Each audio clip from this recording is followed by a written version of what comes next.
Tous les jours, j'ai besoin de supplier le Seigneur. Parce qu'on a tous besoin de Dieu. C'est pas l'âge qui compte. C'est la fidélité spirituelle. La parole de Dieu déclare qu'il y a une récompense pour la fidélité. Et vous savez quelle est la récompense pour la fidélité? C'est qu'un jour nous le verrons. Quelle grande joie. Voir le Seigneur. Là, on peut se l'imaginer un petit peu. Je me souviens, je le dis avec souvenir de ça, il y a des années, il y avait un frère qui n'est plus de ce monde. Alors, on avait passé un film, je ne sais pas si c'est ici même, avec le frère Antoine, je ne me souviens plus. Et puis, ce film représentait la vie de Jésus. Et puis, le film a passé. Et le frère qui est à côté de moi, il me dit comme ça, il me dit, je voulais, il se passe un véritable Jésus. Je dis, pourquoi? Parce que lui, auparavant, il avait fait un songe. Et dans ce songe, à sa manière, à lui, c'était Jésus. Mais il dit, mais non, c'est parce qu'être un véritable Jésus-Christ. Et je dis, qui est ce homme? Et là, qu'il y a un soumia. Mais je dis, mais qu'est-ce que tu me dis là? Ni moi je le connais, je ne l'ai pas vu. Je le connais à travers la parole du Seigneur, mais je ne le connais pas de vue physiquement. Mais il y a une chose sur les certaines, c'est que un jour je le verrai. Et ça me réjouit. Je vous dis, c'est pas avec orgueil que je le dis, Dieu le sait. Je n'ai jamais été un orgueilleux. Mais avec 60 ans que je sers le Seigneur, je vous le dis franchement, je ne le connais pas encore. Mais je sais qu'un jour je le verrai. Et quel jour merveilleux et glorieux ce sera de voir Jésus. Vous imaginez?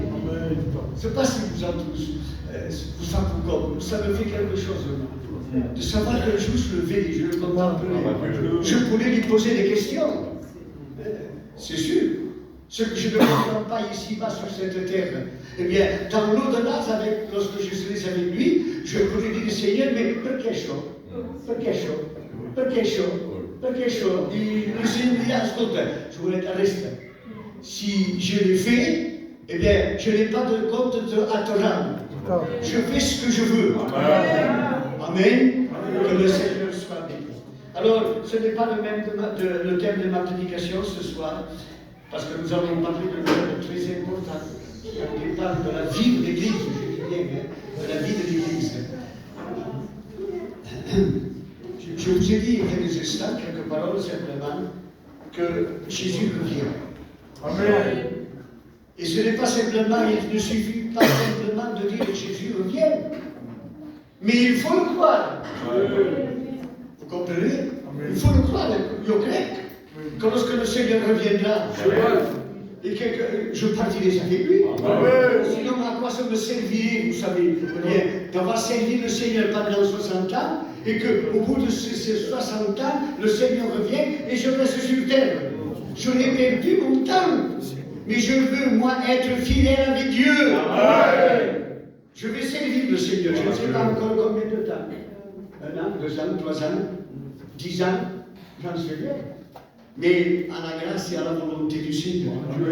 Je suis à la disposition dans le service du Maître. Amen. Que le Seigneur soit tout simplement. Voilà, je voudrais faire une lecture, quelques versets simplement de la parole du Seigneur, pour nous conduire, n'est-ce pas, à travers la pensée que le Seigneur a mis dans mon cœur, encore une fois ce soir.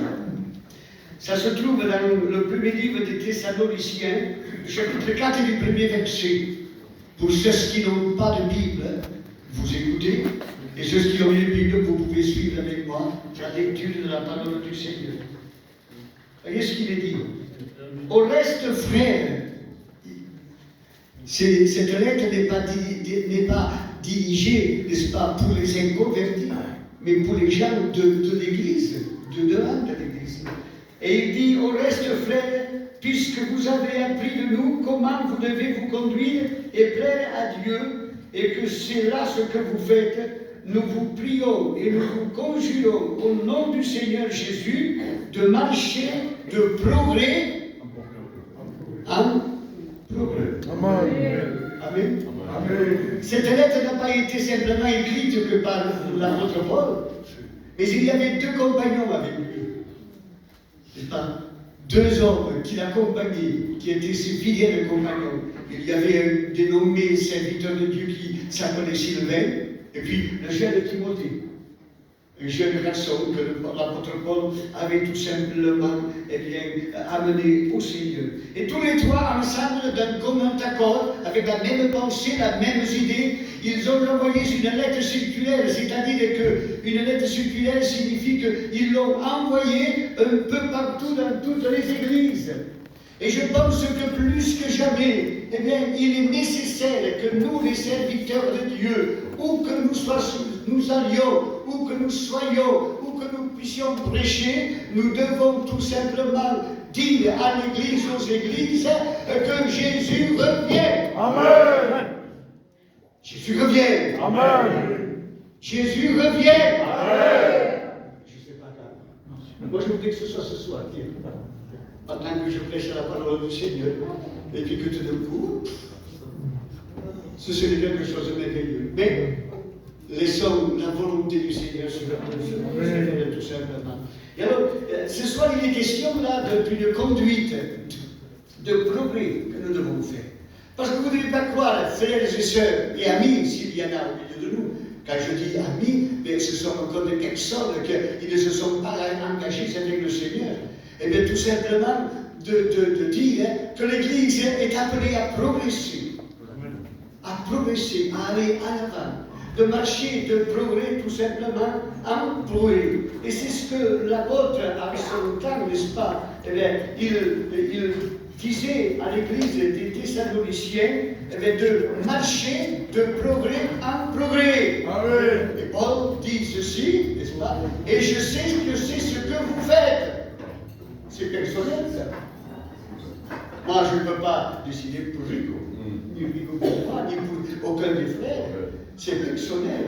Mais il est important de savoir que nous devons être au courant que la vie chrétienne ne consiste pas simplement à venir dans l'église, à s'asseoir à sa place habituelle, ou à prier, ou tout ce que vous voudrez, mais il consiste également que dans notre vie chrétienne, nous devons progresser. Amen.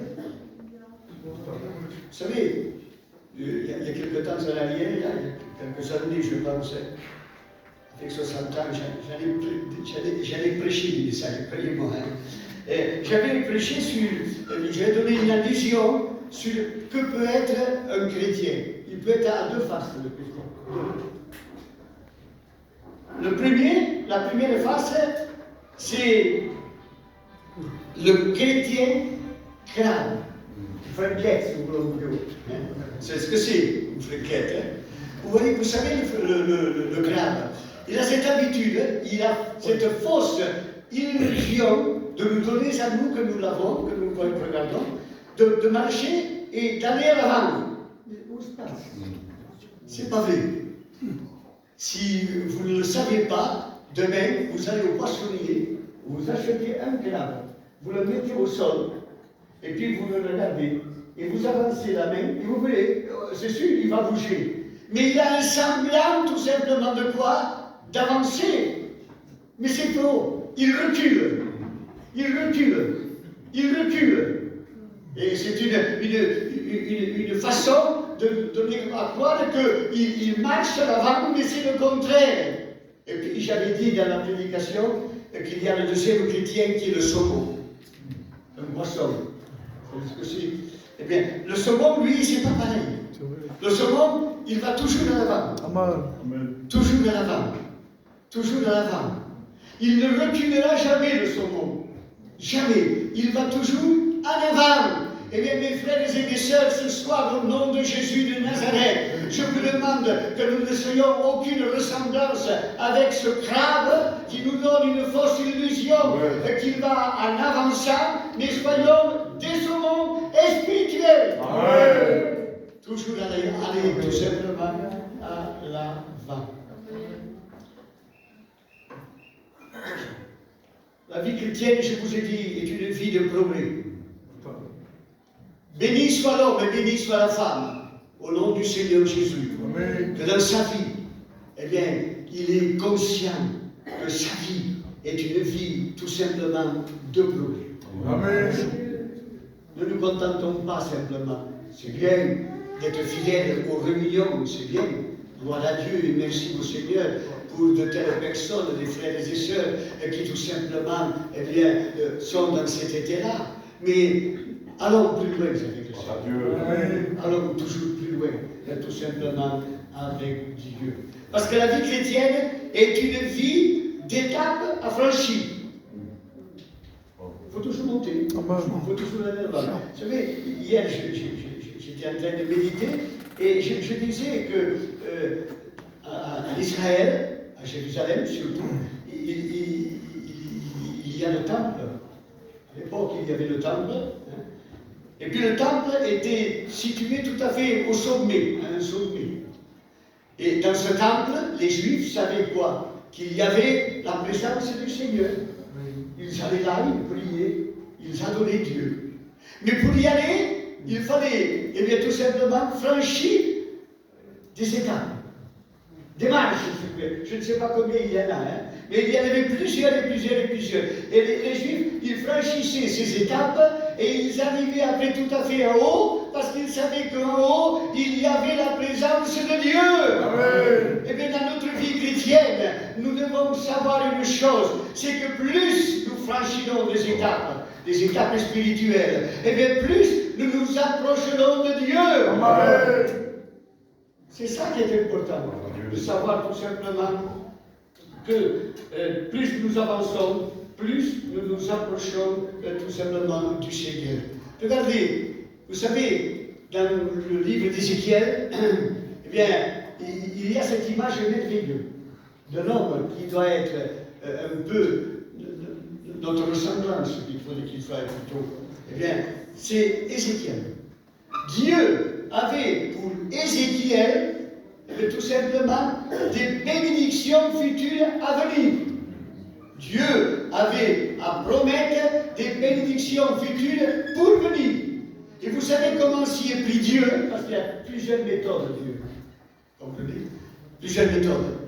Il a demandé à Ézéchiel de franchir l'eau qui sortait de dessous le temple. Il y a un temple, un fleuve, et l'eau sortait de là en dessous. Voilà.